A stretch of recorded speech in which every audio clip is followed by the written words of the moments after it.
Pemain keturunan Belanda, Miliano Jonathans, langsung bergabung ke pemusatan latihan Timnas Indonesia. Dengan bergabungnya Miliano, kekuatan Timnas Indonesia bertambah. Kepastian pemain asal FC Utrecht ini bergabung ke pemusatan latihan Timnas Indonesia disampaikan manajer Timnas Indonesia Sumarji. SEA Games belum mulai, tapi satu rumor sudah bikin Asia Tenggara gelisah. Di saat Indonesia disebut sudah punya skuad matang di tangan Indra Syafri, muncul spekulasi baru yang bikin lawan mulai ketar-ketir, ketakutan. PSSI disebut tengah mempertimbangkan langkah besar, memanggil Miliano Jonathans dari FC Utrecht. Kalau rumor ini jadi kenyataan, nama itu bukan sekedar pemain, itu statement. Statement bahwa Indonesia tidak hanya ingin mempertahankan emas, tapi merusak mental lawan bahkan sebelum kick-off. Sementara tim lain masih sibuk tebak starting 11, Indonesia justru memberi tanda, jangan terlalu cepat merasa aman. Benar atau tidak, rumor ini sudah punya efeknya. Vietnam waspada, Thailand mulai berhitung, dan fans Indonesia, mereka mulai tersenyum. Selamat datang, mari kita bedah apakah ini sekedar rumor atau bagian dari strategi besar untuk membuat lawan ketar-ketir sebelum pertandingan dimulai. Sebelum kita lanjut ke berita lengkapnya, jangan lupa tekan tombol subscribe, like, dan notifikasi channel Ballcast agar kalian gak ketinggalan berita terbarunya.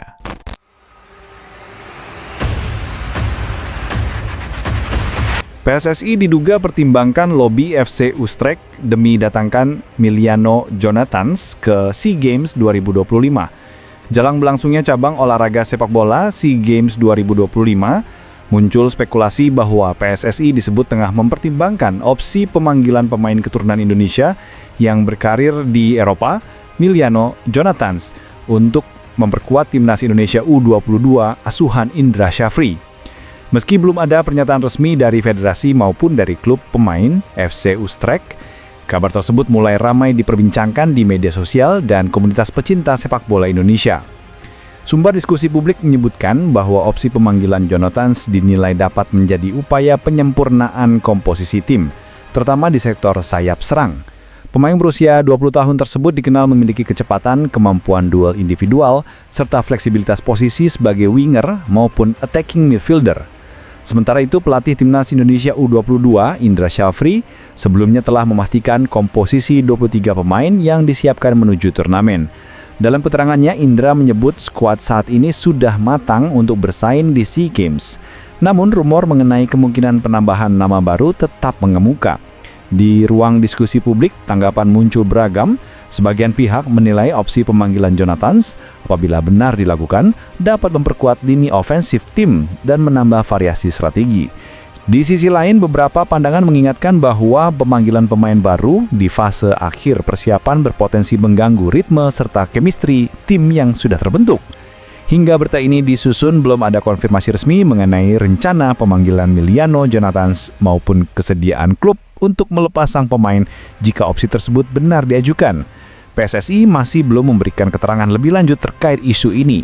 SEA Games 2025 sendiri menjadi momentum penting bagi Timnas Indonesia setelah keberhasilan di edisi sebelumnya, dan spekulasi mengenai formasi akhir tim diperkirakan akan terus berkembang hingga pengumuman resmi federasi. Ivar Jenner puji Indra Syafri sebagai pelatih kaya taktik. Sinyal bahwa Indonesia datang ke SEA Games bukan untuk berpartisipasi, tapi menguasai. Satu pernyataan dari dalam skuad Timnas Indonesia U22 mulai menjadi sorotan jelang bergulirnya cabang sepak bola SEA Games 2025. Gelandang Timnas, Ivar Jenner, secara terbuka menyebut pelatih Indra Syafri sebagai sosok yang kaya taktik, usai rangkaian pemusatan latihan dan uji coba terakhir yang dilaporkan sejumlah media nasional. Komentar Jenner bukan sekadar pujian standar menjelang turnamen besar. Pemain yang berkarir di Eropa itu menyebut bahwa dalam beberapa pekan terakhir, Timnas tidak hanya dilatih satu sistem, tetapi juga beberapa skema permainan, mulai dari pressing agresif, transisi cepat, hingga variasi formasi yang memungkinkan Timnas tampil lebih fleksibel ketika menghadapi lawan berbeda. Pernyataan ini memunculkan interpretasi lebih luas. Indonesia sedang mempersiapkan diri bukan hanya sebagai peserta, tetapi sebagai tim yang sulit dibaca dan sulit dikalahkan. Di level kompetisi Asia Tenggara, fleksibilitas taktik seperti ini jarang diperlihatkan secara terbuka. Beberapa analis melihat komentar Jenner sebagai sinyal tak langsung, sebuah bentuk psy-war elegan kepada calon pesaing seperti Vietnam, Thailand, dan Malaysia. Tim-tim tersebut kini diprediksi harus menyiapkan lebih banyak strategi antisipasi karena timnas Indonesia tidak lagi tampil dengan pola tunggal yang mudah dipetakan. Meski begitu, sejumlah pandangan mengingatkan agar optimisme tetap dikendalikan. Mereka menilai bahwa uji coba dan latihan adalah satu hal, sementara intensitas pertandingan turnamen resmi adalah tantangan yang berbeda. Namun bagi sebagian pendukung, pujian dari Jenner cukup untuk menumbuhkan kepercayaan diri. Ada identitas taktik yang mulai terbentuk dan dipahami oleh para pemain. Seiring waktu menuju kick-off resmi, komentar ini semakin membangun atmosfer bahwa timnas Indonesia tengah menuju SEA Games dengan pondasi strategi yang lebih matang dibanding edisi sebelumnya. Dan jika kalimat Jenner terbukti di lapangan, maka pesan itu sederhana, namun tegas. Indonesia tidak datang untuk melihat siapa yang kuat. Indonesia datang agar semua tim bertanya-tanya bagaimana cara menghentikan mereka. Peta terbalik, Timur Kapatse mundur, Indonesia kini bermain all-in pada John Hartman, sebuah pengkhianatan taktis yang mengguncang Asia.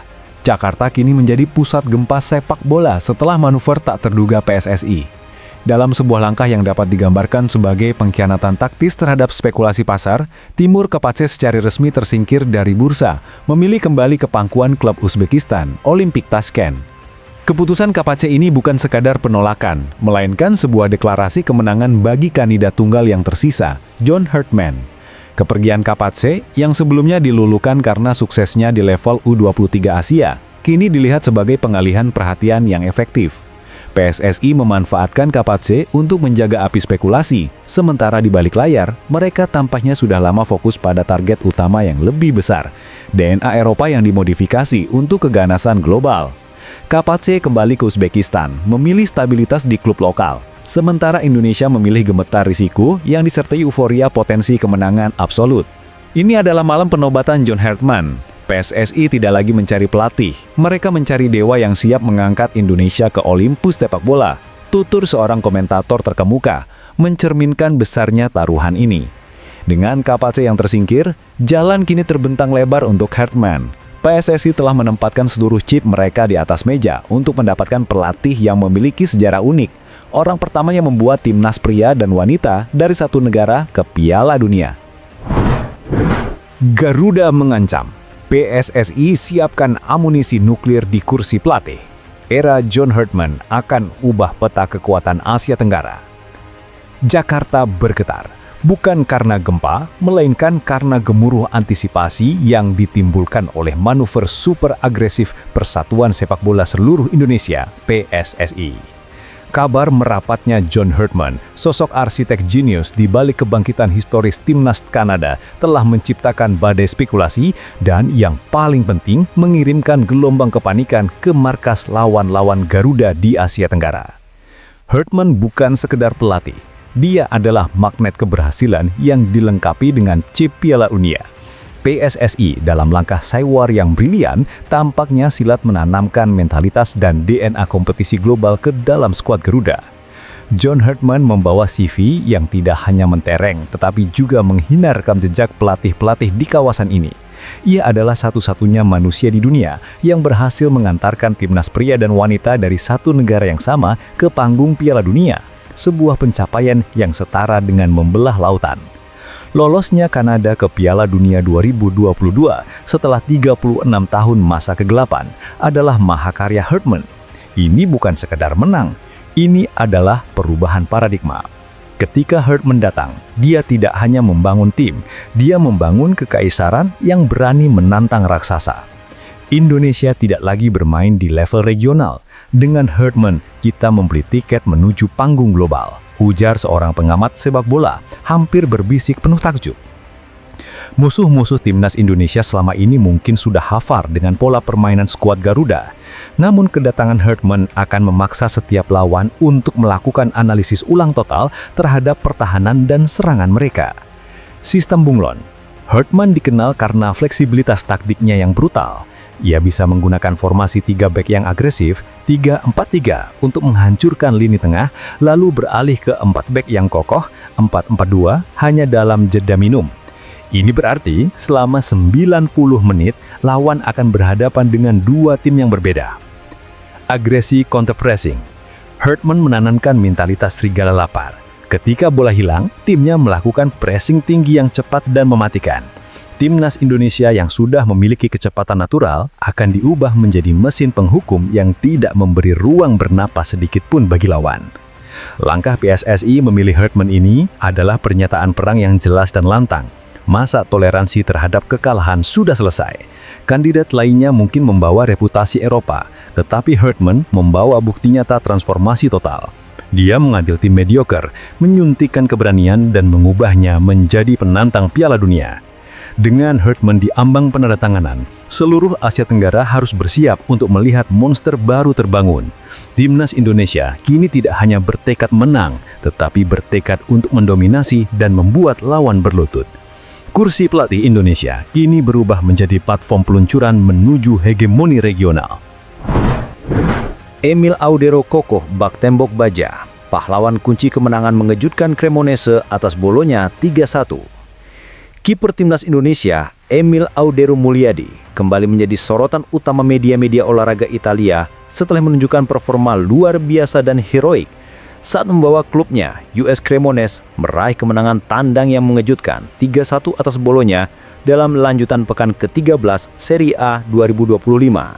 Penampilan impresif Audero di Stadio Renato Dallara tidak hanya memastikan 3 poin krusial bagi La Cremo, tetapi juga memutus rekor buduk Cremonese yang tidak pernah menang di markas Bolonya sejak 35 tahun silam. Media-media terkemuka di Italia serentak memberikan pujian tinggi dan rating fantastis untuk penjaga gawang berusia 28 tahun tersebut. Audero dinilai sebagai tembok baja yang tak tergoyahkan di bawah mistar gawang, terbukti dengan raihan 7 penyelamatan krusial sepanjang 90 menit pertandingan. Dari total penyelamatan tersebut, 4 diantaranya dilakukan dari peluang-peluang berbahaya yang tercipta di dalam kotak penalti. Salah satu statistik mencoloknya membuat Audero banjir pujian adalah kemampuannya menahan gempuran serangan terbuka Bolonya. Satu-satunya gol yang bersarang ke gawangnya hanya berasal dari eksekusi tendangan penalti yang dilesakan oleh Riccardo Orsolini pada masa injury time babak pertama, 45+3. Peluang open play Bolonya yang bertubi-tubi di babak kedua, termasuk situasi 1-1 dan tembakan jarak dekat di menit-menit kritis, semuanya berhasil dipatahkan oleh refleks cepat dan ketenangan Audero. Selain aksi penyelamatan heroik, Audero juga memberikan kontribusi signifikan dalam skema serangan balik tim. Ia tercatat memberikan umpan jarak jauh atau long pass yang menjadi awal mula terciptanya gol kedua Cremonese yang dicetak oleh striker veteran Jamie Vardy pada menit ke-35. Kontribusi dua arah ini memperkuat statusnya sebagai salah satu pemain paling berpengaruh di skuad Grigio-Rossi. Situs statistik sepak bola ternama FotMob menganugerahkan rating impresif 8,1 kepada Audero, menjadikannya salah satu pemain dengan nilai tertinggi di lapangan, hanya kalah dari man of the match Jamie Vardy yang mencetak 2 gol. Rating tinggi ini menggarisbawahi konsistensi performa sang kiper, di mana ia telah mencatatkan rata-rata rating 7,24 per pertandingan sejauh musim ini. Kemenangan ini membawa Cremonese naik ke papan tengah klasemen sementara Serie A, dan pujian dari media Italia menegaskan bahwa Audero tidak hanya menjadi andalan utama klubnya, tetapi juga menunjukkan kualitasnya sebagai kiper kelas dunia yang mampu bersinar di kasta tertinggi Liga Italia.